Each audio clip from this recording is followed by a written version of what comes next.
revolution going on. And in my opinion, the young generation of white, black, brown, whatever else there is, you're living at a time of extremism, a time of revolution. What is it revolting against? The power structure. The American power structure? No. The French power structure? No. The English power structure? No. Then what power structure? An international Western power structure. And I, for one, will join in with anyone, don't care what color you are, as long as you want to change this miserable condition that exists on this earth. And there's got to be a change. People in power have misused it, and now there has to be a change, and a better world has to be built, and the only way it's going to be built is with extreme methods. So what you and I have got to do is get involved. You and I have to be right there breathing down their throat. Every time they look over their shoulder, we want them to see us. Once those intentions are made known, we can get to the nitty-gritty of the problem. We can get to the core of the problem. We can get to the root of the problem. And then we can correct the problem.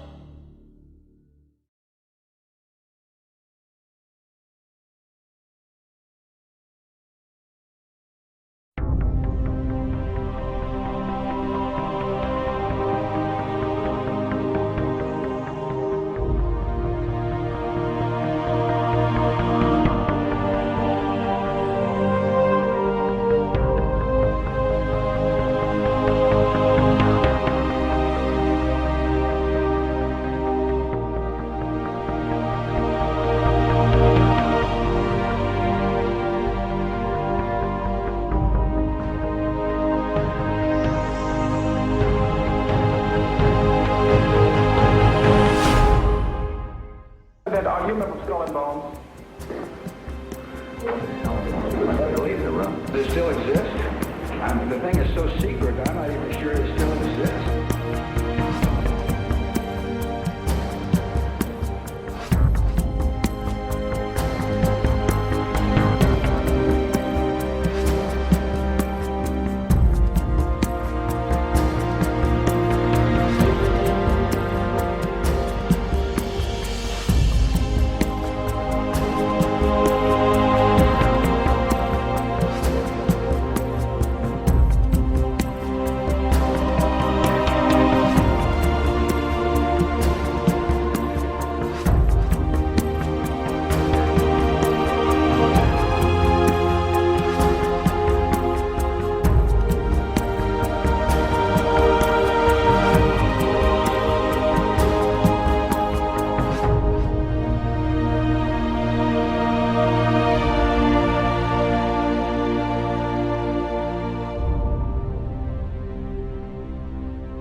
This plan that goes back hundreds, if not thousands of years, tends to be kept in the bowels of these blood oath secret societies. And by that I mean the Shriners, the Freemasons, the Odd Fellows, the Illuminati, the Order of the Palladian. There are literally dozens of names down throughout the centuries that this goes by. But it has to be in one of these groups where you have to swear to kill a fellow member of the society if they reveal the secrets, or you yourself be killed by a member of the society if you reveal the secrets. That's what blood oaths are.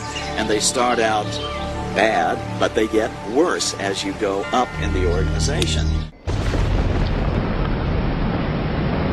Their whole purpose throughout history has been to teach a small number of people how to become adept at controlling everyone else, and presenting their societies as desirable to the profane, so that you'll go knock on the door and say, hey, can I be a member?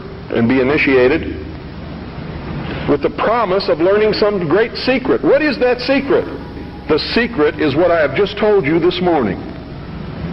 The secret is how to control everybody else.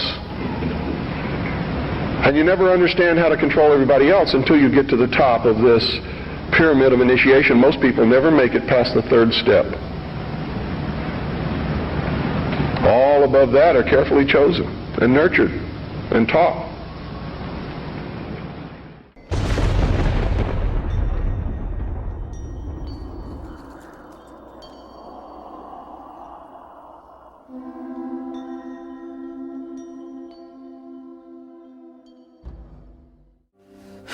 As with all secret societies, you have levels, and if you're on the lower levels, you don't even know they're upper levels. They don't even tell you.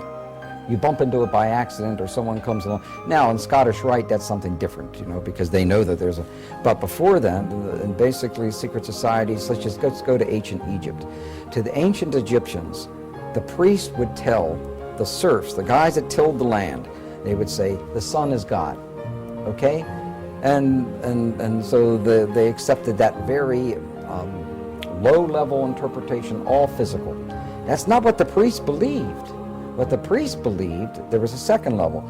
The priest believed that, no, the physical sun is not the supreme being. It's the spirit which flows through the physical sun that is the supreme deity.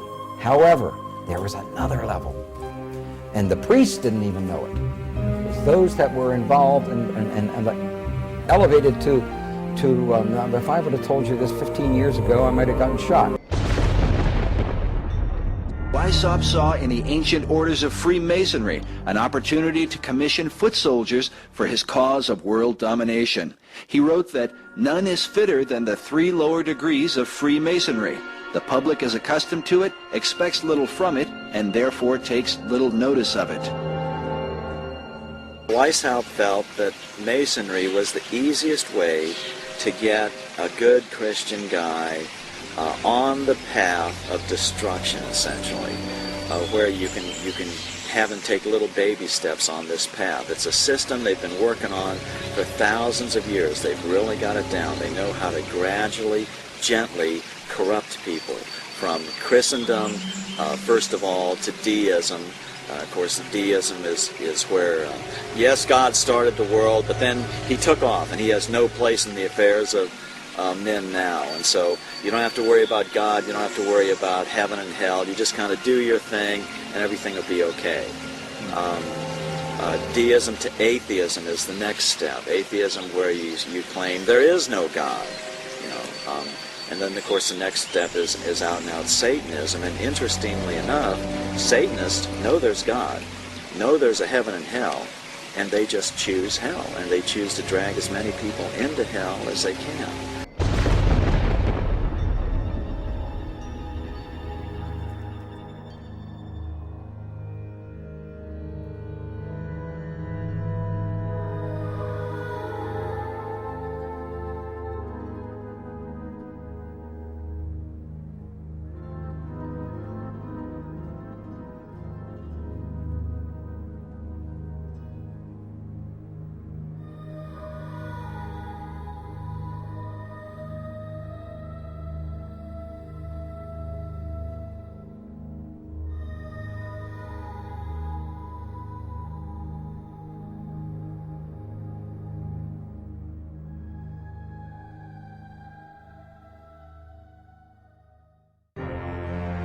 The religion of Masonry, while often cloaked with Christian titles, is actually based upon the ancient mystery religion of Babylon and Egypt. These same mysteries governed the worship of Medo-Persia, Greece, and Rome. The mysteries are often symbolized by the all-seeing eye, sometimes called the Eye of God. But the God of Masonry is not the same as the God of the Bible. None was more adamant about this point than the man considered by many to be the most influential Mason of all time, Albert Pike.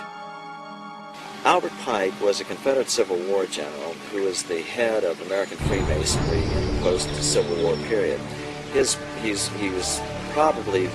certainly the most important American Mason. His book, Morals and Dogma, is required reading for every Freemason. He says on page 624, the 28th degree, Teachings of the 28th degree, he says, quote, "Masonry is identical with the ancient mysteries." Okay? And then he goes on, he says, we reproduce the speculations of the philosophers, the Kabbalists, the mystiques, and the Gnostics, unquote. Well, these were all systems, religious systems, that worshipped Lucifer. Pike probably mistakenly reveals his true intent because he speaks of Lucifer frequently. When he says we are identical to all the mysteries, the mysteries were all brought under God's condemnation and destroyed at one point or another in history. From the Babylonian mysteries to the Egyptian mysteries to the peoples living in the land of Canaan. When, the major reason God destroyed them, he ordered them to be killed, man and women and child. They were all worshiping Satan. Now see, Masons distinguish between Lucifer and Satan. Masons believe that Lucifer is the light bearer, the good God, and that the Christian God is called Adonai, the evil God. They use as their justification that if the Christian God was a good God, then there wouldn't be this Garden of Eden problem where because you ate of the apple, now you have to suffer and you have to, the sweat of your brow, you have to make your living. Well, women have to give birth in pain, etc. No good father would do that to his children. So the Christian God is the evil God, where Lucifer is the good God because he'll give you everything you want. He'll fulfill your every desire. In 1908, French occult expert Copin Albancelli wrote, "Certain Masonic societies exist which are satanic, not in the sense that the devil comes to preside at their meetings, but in that their initiates profess the cult of Lucifer. They adore him as the true God, and they are animated by an implacable hatred against the Christian God, whom they declare to be an impostor." Perhaps Albert Pike's most famous and controversial quote is this one: "The true and pure philosophic religion is the belief in Lucifer, the equal of Adonai. But Lucifer, God of light, is struggling for humanity against Adonai, the God of darkness and evil." Because of this, occult author Edith Starr Miller wrote, "Luciferian occultism controls Freemasonry." It is important to remember that the lower ranks of Masonry are largely unaware of the deception of their leaders. Master Mason Manly P. Hall, who said that when the Mason learns the mystery of his craft, the seething energies of Lucifer are in his hands, also made it clear that Freemasonry is a fraternity within a fraternity, an outer organization concealing an inner brotherhood of the elect. Meanwhile, Albert Pike wrote in his famous Morals and Dogma that symbols are displayed to the initiate, but he is intentionally misled by false interpretations. It is not intended that he shall understand them, but it is intended that he shall imagine that he shall understand them. Their whole goal with this philosophy is to teach all men and women that the only end of life is to seek the utmost pleasure and happiness that you can get out of it, because when you die there's nothing else. That's what they teach. That's what they want you to be. They don't want laws against sexual promiscuity. That's why they don't want families. That's why they don't want marriage. That's why they encourage homosexuality.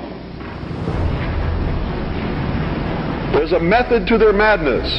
There's really not much method to yours, because you're operating from a place of ignorance, and until you change that, you're going to be bumbling around, bumping into each other, saying and doing the wrong things, not understanding the nature of your enemy. And if you don't understand the nature of your enemy and the weapons they use, you cannot fight that enemy. You can't fight the battle. You shouldn't even be on the battlefield. That's why you're losing the war. And don't tell me you're not, because I'm in a place of great knowledge about who's winning and who's losing this war. And I can assure you, you're losing the war. Doesn't mean it can't be turned around. But it'll never be turned around until you learn what you need to know.